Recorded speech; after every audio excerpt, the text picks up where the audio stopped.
Open a kitchen drawer you use every day.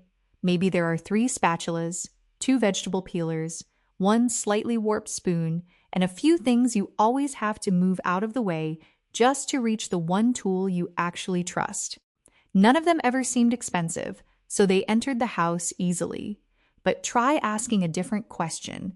How many of those things were actually bought to stay? A home does not become full only because we buy too much. It also becomes full when we have to buy the same solution to the same problem over and over again. The problem begins when cheap turns into a cycle. Each purchase is only one small item, but the old version usually stays. Another spatula, another pan, another towel. The old one is not broken enough to throw away, but it is not good enough for you to trust either. And before you realize it, you are storing multiple versions of the same answer. This video is not advice telling you to buy more expensive things. An expensive item that is difficult to wash, difficult to store, or simply does not fit the way you live can still become something you want to replace. What matters more is one very simple question. Do not just ask how much this item costs today. Ask whether this same job is going to make you buy another version again soon. Start with the cooking tools you touch almost every day. There is a strange kind of clutter that builds up inside a kitchen drawer. You can have several tools that do almost exactly the same thing while still trusting only 1 or 2 of them. One turner is a little too flexible, so flipping food is awkward. One spoon has a loose handle. One silicone utensil is curling at the edge. Another one technically still works, but you always skip over it to reach the tool underneath. The problem is not necessarily that you own too many utensils. It may be that you have had to buy the same function several times without ever truly ending the search. So do not start by replacing the entire drawer. Just take out the 3 tools you use most often. Look at everything else and ask, is this doing a different job? Or is it simply a worse version of a job another tool already does well? If 2 tools do the same thing, but you always choose one of them, the answer is fairly clear. And when something truly does need to be replaced, replace it slowly. Choose a material that fits the temperatures you normally cook at, the way you wash your dishes, and the kinds of food you actually make. You only need one tool that fits your life well enough that you stop searching for another version of it. A drawer with 3 tools you trust is often easier on your mind than a drawer with 12 tools you still have to inspect before deciding which one actually works. The pan you use every day often makes this cycle even easier to see. Many kitchens have several pans, but if you pay attention for 1 week, you will probably notice that 1 or 2 of them get pulled out almost every time. The others may be scratched, too large, too small, difficult to wash, uneven to heat, or simply never became the pan you instinctively want to reach for first. A good pan is not necessarily the one that looks perfect on the first day. What matters more is that after many breakfasts, many quick dinners, and many rounds of washing, it still feels easy to use. That is another way to think about durability. Not only has it broken yet, but also, does it continue to make this job easy? If your home has 5 pans, but one of them handles most of your meals, give that pan the easiest spot to reach. And instead of keeping several weaker pans, just in case, let every remaining pan have a clear reason to exist. This is where this topic can very easily slide into just buy the premium version. But a higher price does not guarantee that an item will fit your home. What you are trying to end is the same problem coming back again and again. Even something as simple as a cutting board can show you this.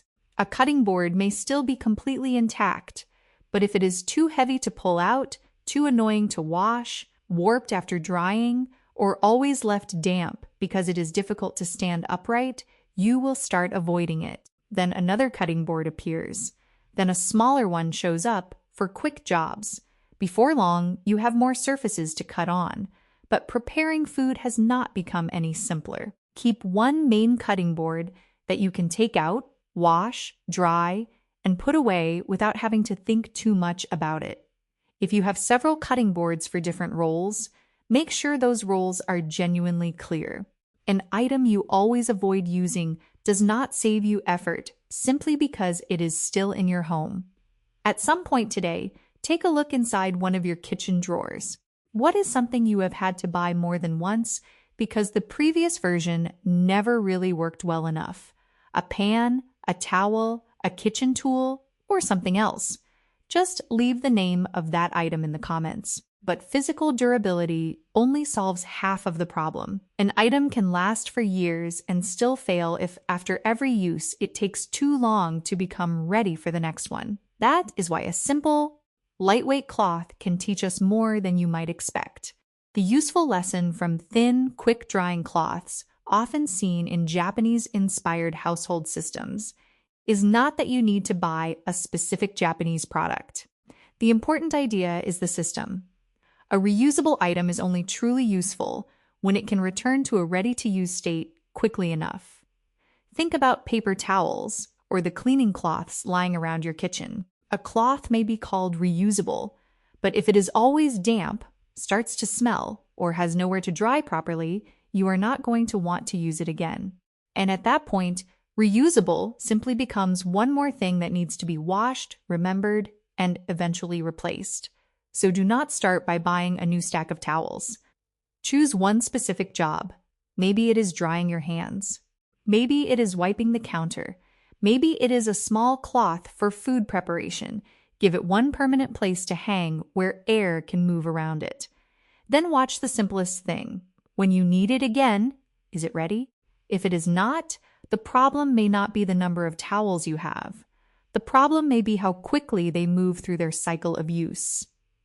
Something worth keeping does not only resist breaking, it also needs to be easy enough to care for that you actually want to keep using it.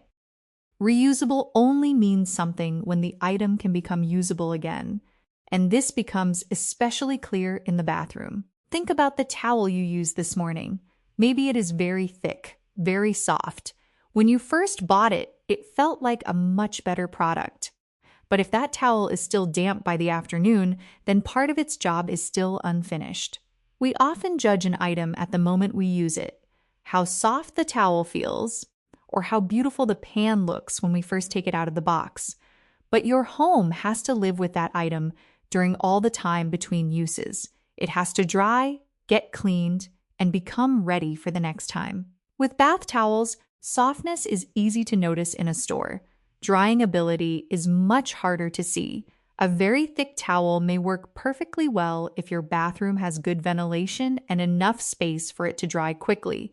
But in a small bathroom, a busy bathroom, or one with poor airflow, that same towel can become something that lives in a permanent state of being half dry. You wash it more often. You grab another one. Then a few backup towels appear because it always seems like you need a clean towel. From one simple object, you suddenly have an entire rotation to manage. Before you think about buying more towels, look at the one you already use. After you use it, is it spread out widely enough? Does it have a clear place to hang? Does it get enough time and airflow to dry before the next use? Sometimes you do not need more towels. You simply need fewer towels, with each one moving through a better cycle of use. A towel's job does not end when it dries your body. Its job ends when the towel itself is dry enough to be ready for the next use. A similar logic appears in the things we use to wrap and carry other things. A drawer might begin with only a few gift bags. Then some leftover wrapping paper gets added. Then a few paper bags that are still too nice to throw away. Then tote bags from stores, events, or deliveries. Every item has a reasonable explanation for why it was kept. But when you need to wrap a small gift or carry a few things out of the house, you still have to dig through the entire pile to find something that is the right size. This is where the idea behind reusable wrapping cloths, such as furoshiki in some Japanese contexts, becomes interesting. The lesson is not that everyone needs to start wrapping everything in fabric. The interesting part is that one item can do its job and then return home instead of becoming trash or turning into another category of packaging you have to store. If this works with the way you live, 2 or 3 cloths or reusable bags in useful sizes may do more for you than an entire drawer full of random packaging. 1 permanent place, a limited quantity. Use them for small gifts, lunch, or things you need to carry somewhere. Then return them to the same place. What matters is whether the system actually closes the loop. The best packaging for a lighter home is packaging that does not leave behind another drawer you have to manage. If you like home systems that help you buy less, replace less, and reduce the small tasks that keep coming back, subscribe to The Quiet Home. Here, we look for ways to make your home demand less of your attention. And perhaps nowhere is that idea clearer than when you are cleaning up a very small mess. There are a few crumbs under the dining table, a little hair in the corner of a room, a thin line of dust in the hallway. In theory, a vacuum cleaner can handle all of those things very well. But sometimes the problem is not what the tool is capable of doing. The problem is the distance between the moment you notice the mess and the moment you actually start cleaning it. If you have to take the vacuum cleaner out of a closet, find the right attachment, move a few things out of the way, and then put everything back afterward, a mess that takes 30 seconds to clean can start feeling like a house cleaning task. And because the mess is not large enough to feel worthy of that entire process, you leave it alone. A little later, it gets bigger. Then the weekend arrives, and the small task has become part of a much longer cleaning session. This is why simple tools such as a small broom and dustpan still have value in many household systems. There is nothing wrong with the vacuum cleaner, but for a small mess, the most useful tool is often the one you can start using almost immediately. If crumbs often appear near the dining table, a small broom can stay close to that area. If one hallway regularly collects dust, clean that hallway. You do not need to sweep the entire house just because you are already holding a broom. 30 seconds is enough. The important thing is that the system makes the small action easier than ignoring it. I think this is one of the differences we often miss when we judge household tools. We usually ask, which tool is more powerful? But homes are often maintained by a different question. Which tool is easy enough that I will actually use it while the problem is still small? An appliance can be excellent and still create friction if every use requires preparation. A simple tool kept in the right place can sometimes win simply because you actually use it. A tool you are willing to use for 30 seconds can sometimes be more useful than a better tool that you always put off taking out. By this point, the pattern is starting to become clearer. An item worth keeping does not only need to resist breaking, it also needs to demand little enough effort that it can continue being useful. And there is another kind of object that tests this principle in a completely different way. Things that no longer look perfect. Think about the dishes in your kitchen. Many people buy them as sets. 4 matching bowls, 6 matching plates. Everything looks neat when it is new. Then one bowl gets chipped or breaks. Another develops scratches. The set of 6 becomes a set of 5, and sometimes the feeling that the set is no longer complete makes us start looking at a new one. But a home does not necessarily need to replace an entire group of things just because they no longer match perfectly. Of course, items with cracks, chips in places that could create a safety risk, or damage that makes them unsuitable for food should be taken out of use. But an item that simply shows signs of age does not automatically lose its value. The useful lesson here is simple. An object does not need to look brand new to remain useful in everyday life.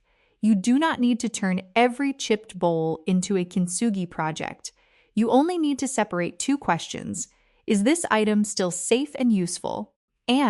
Or do I only want to replace it because it no longer looks as perfect as it did when I bought it? If 5 different bowls are all being used by your family every day, they are doing their jobs well. The fact that they no longer form a perfect matching set may be a visual issue rather than a functional one. This is also how you stop a very subtle kind of replacement cycle. The old item has failed, and the old item no longer feels new are two different things. A home does not become lighter because everything inside it always matches. It becomes lighter when the things that still do their jobs well are allowed to keep serving you. And when an item can survive both regular use and the visible signs of time, something important begins to happen. You stop constantly looking for its replacement. That category begins to go quiet. You know what you have. You know where it is. You know what it can do. And you no longer have to solve the same decision again every few months. There is another kind of item that can very easily fall into a buy, replace, buy again cycle without us noticing. Things connected to a small daily habit. Look at the way you boil water. Maybe your home has an electric kettle, an old kettle in a cabinet, a teapot, a few tea strainers, a gadget you once bought because you thought you were going to drink tea more often. And in the end, every morning, you still use the same one thing. This is not only a problem with kettles or tea. It is a very common pattern. A simple routine gradually collects more tools than the routine itself actually needs. Something you use every day only deserves the space it occupies if it makes that routine easier. It does not need to be special, but it should be something you want to use again tomorrow without having to think about it. If you boil water every day, look at the entire setup. What do you actually use? Which things only exist because they were once purchased? Is there a broken strainer? Is there an old kettle still sitting there, even though you already replaced it?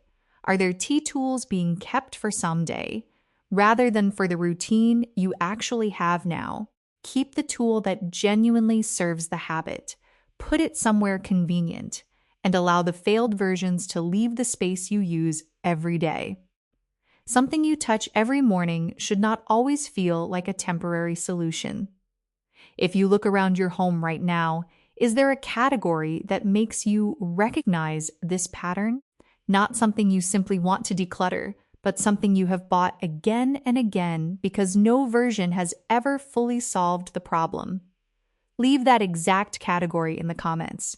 It could be towels, containers, mugs, organizers, cleaning sprays, or anything else you would like to stop buying over and over again. The interesting thing is that when a category is finally solved well, you almost stop thinking about it. And at the entrance to your home, this principle shifts from the object itself to the entire system around it. An entryway can very easily become a collection of temporary solutions. Shoes do not have a clear place, so you add a rack. Mail and keys sit on the counter, so you add a basket. Packages appear, so you add a bin. Bags have nowhere to go, so you add a hook. Every piece of storage sounds reasonable by itself. But if every time the entryway becomes messy, you buy another rack, basket, bin, or hook while the flow stays exactly the same, you are buying the same solution again in different shapes. A good entryway does not need to hold everything. It only needs to help the things passing through it understand where they go next. A small tray for keys and the things that genuinely need to be set down when you come home. A clear limit on how many pairs of shoes can stay out. A temporary place for packages before the items inside are taken to the rooms where they belong. And if a small stool or rack genuinely solves a daily need, let it do that one job instead of turning into another surface where things pile up. You do not need to turn your entrance into a Japanese genkan. The lesson is much simpler.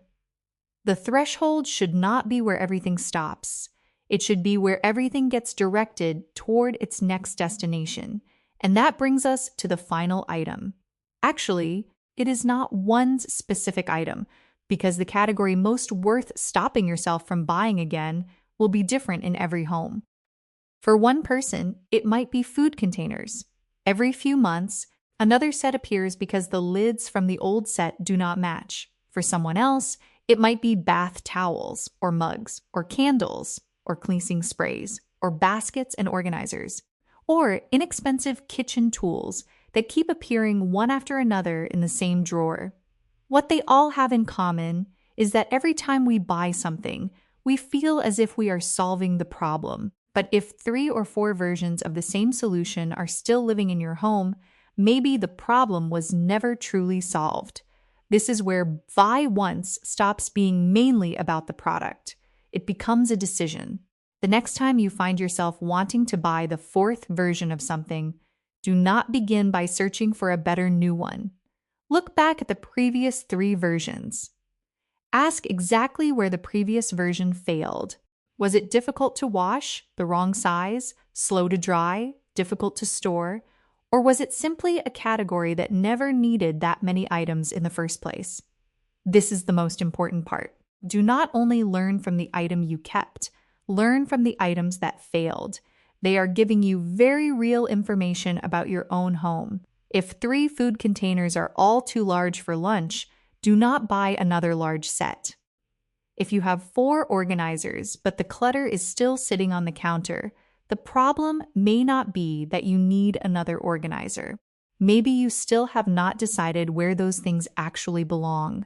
There is one observation that I think is especially worth remembering.